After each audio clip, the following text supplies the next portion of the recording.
Dixon is going to be presenting on narratives of marginalization and power, gender and storytelling in Germany and Afro-German colonies. Thank you. So this is my research presentation, Narratives of Marginalization and Power, Gender and Storytelling in Germany and Afro-German Colonies. And to start off, I'd like to clarify some of my ideas of geography and also literary terms I'll be using. I'll be dealing specifically with nations which were colonies of Germany in West Africa, what are now areas of Benin, Cameroon, and Ghana. And with storytelling analysis, I seek to explore the power of storytelling in identity politics and the implications of moralized gender norms with relation to community and to the individual. At the Berlin Conference of 1884, the continent of Africa was carved up between the imperialist hegemons of the age. What are now Benin and parts of Cameroon and Ghana were then German imperial territories subject to German governance, the extraction of raw materials, and an influx of German culture. While they were colonial possessions, Germany gained land and markets, and a German nationalistic base grew. Economic dominance tends to be the area of colonialism that is discussed most frequently, specifically themes of exploitation of natural resources and indigenous labor. I chose to look at how colonialism affects social structures. The colonizing nation tends to subordinate local culture, often with ideas of civilizing, or at least improving the existing system. Often these new social norms are internalized in an oppressive way. Another form of social control is found within gender roles. Gender roles are ways of organizing groups of people based on perceptions of gender.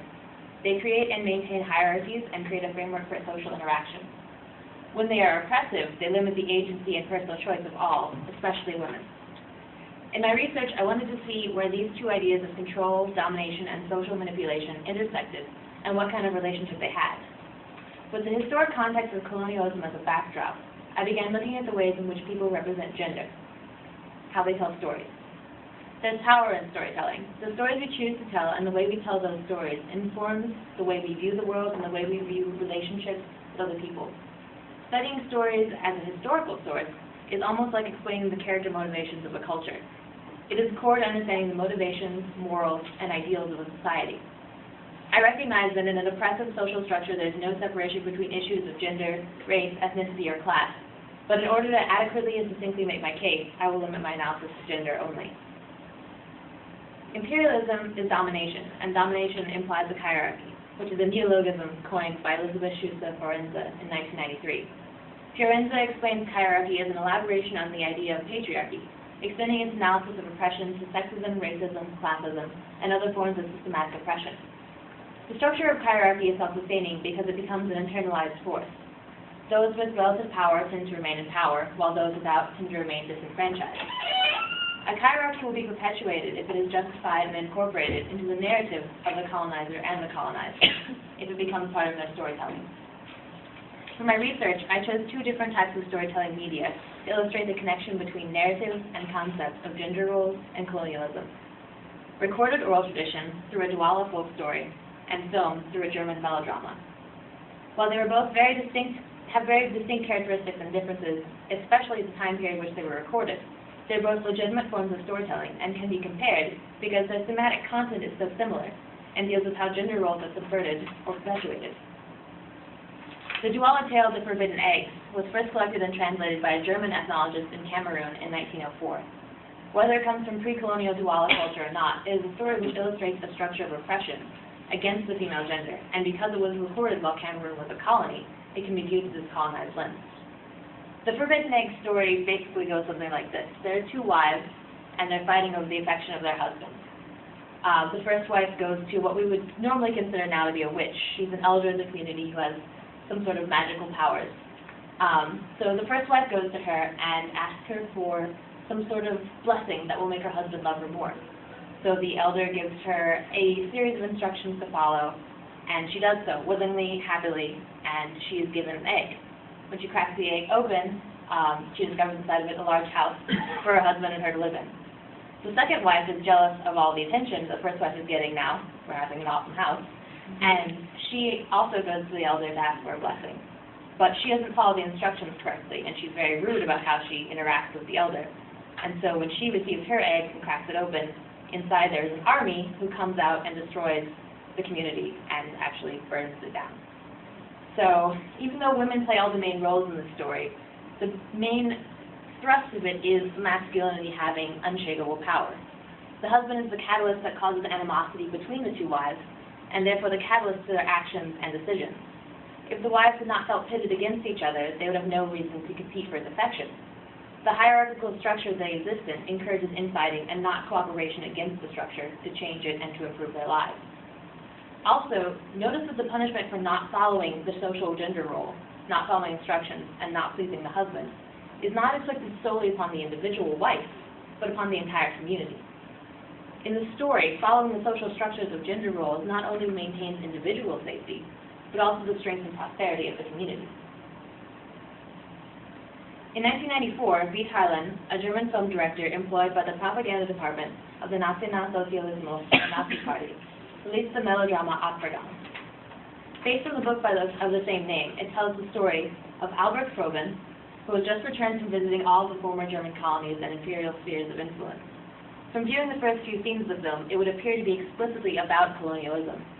There's much time spent visually setting up a theme, like this shot, where Froben is tracing his path on a globe. Yet, the story suddenly shifts from Froben's domestic life to more the things he's dealing with his own family. He is married to a woman named Octavia, and when he returns, he discovers that they have a new neighbor, and he begins to fall in love with her. Her name is Alice, and she is, for all intents and purposes, a lot different from Octavia in many different ways, especially in her moral presentation and sexuality. So Froben begins to fall in love with her, but then Alice gets sick. She has typhoid.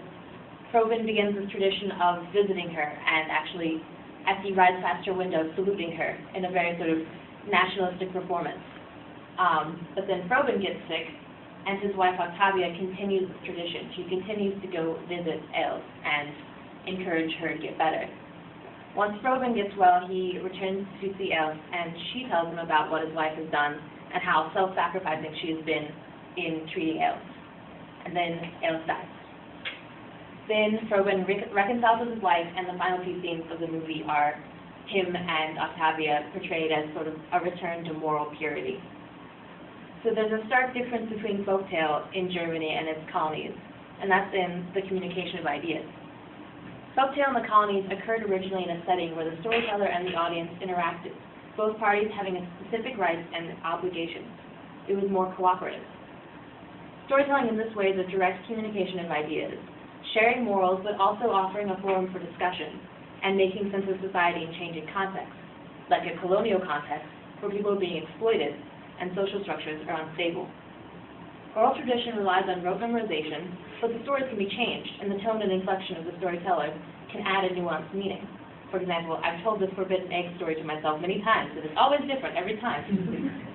Film is also a legitimate way of sharing ideas, but because of the technology used to make film, it takes longer to produce, and it cannot be changed after it's produced. Abvergang was made in 1944, decades after Germany lost its colonies in the First World War. Having films that address gender and colonialism long after German colonial conquest has ended implies that these themes of conquest are still in existence in the social conscience. According to Suzanne Stanthrope, who is a professor of German and comparative literature specializing in German colonialist fiction, what makes Abvergang unusual is not what you witness on the screen, but what the film is repressing. After the first focus on colonialist symbolism and on colonialism as a source of both individual and national wealth and glory, the film seems to abandon the topic in favor of individualistic drama and concentrates on domestic conquest instead of overseas pursuits, and on taming personal savage desires instead of subjugating natives. Only when Froben controls his emotions can he control and command the rest of the world. Because of Harlan's association with the Nationalsozialismus Party, his film is inherently connected to Nazi narrative, and the narrative presented in Abvergang seems to say that only once Germany had conquered its internal issues and made moral gender roles more strictly tied to nationalism would it be able to extend fascism and imperialism beyond its borders. And again, in this film, a woman receives a punishment for her actions, but it's an individual punishment this time. Alice dies, but the moral wife Octavia and the philandering husband Froben reconcile and live. While gender roles are important for national identity in this film, it is far more individualistic than in the Duala folktale. Colonialism provides the structure for marginalization, gender provides a system through which to actively marginalize, and storytelling provides a way to perpetuate and represent ideas of both.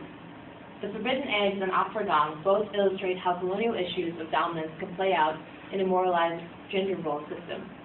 The way the stories are told informs historians of how issues were viewed. Who is represented as responsible for following gender roles shows how societies viewed this sort of social order. And having gender roles assigned a moral or national meaning gives them a power and leads to incorporation in narratives which further control the society. Please ask me questions. Questions for Dixon? A lot of European countries have gone out and colonized. I guess what I'm saying is, why did you choose Germany in their colonies?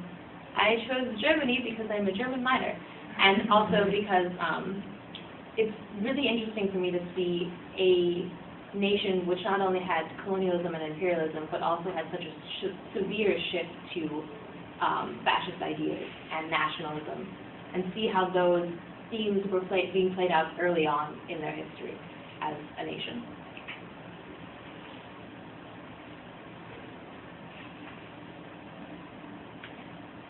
These examples that you provided are from a while ago.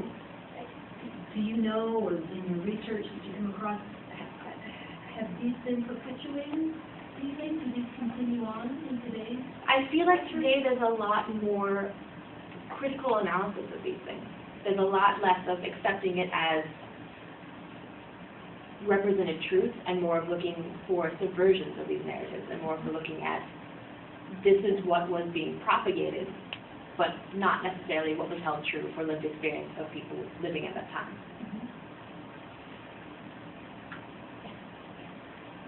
With the forbidden egg, I guess I'm sort of wondering, to look at other storytelling before the colonizing time and compare them to see what effect. I would like to. That was one of the only stories that I found from this area that was specifically German colonies later.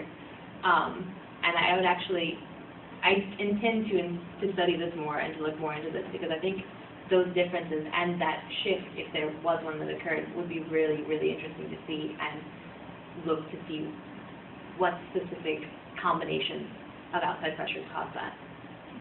Yeah, it would be interesting to see whether there were any matriarchal influences before that was I know or not. that in the area, a neighboring ethnic group, the Akan, are matrilineal and did have a very, very specific matriarchy in place, and which was then suppressed and made into a patriarchy after they were colonized.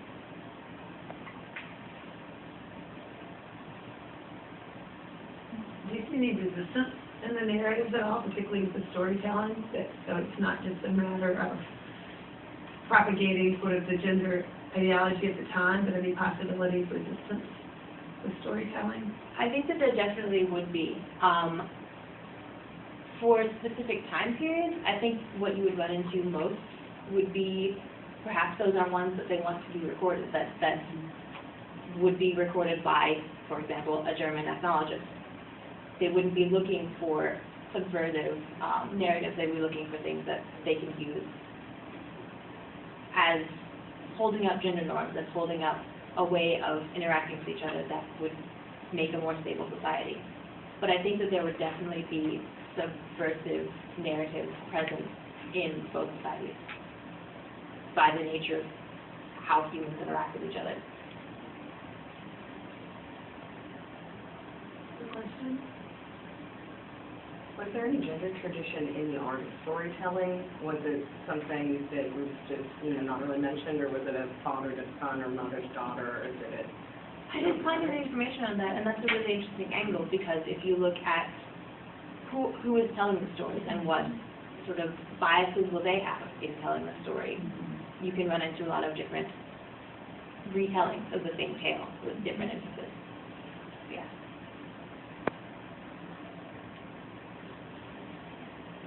Did the fascist stories ever like, with that, did the Nazi propaganda ever, like, have stories of, like, to instruct women how they should act? I guess that was kind of, like what roles did they try to put women into with these stories? They definitely had specific roles that they wanted women to fulfill, especially more of a mothering role of being someone who instructs their children and instructs the society as a whole in moral ideas and in how to behave as a society that works together.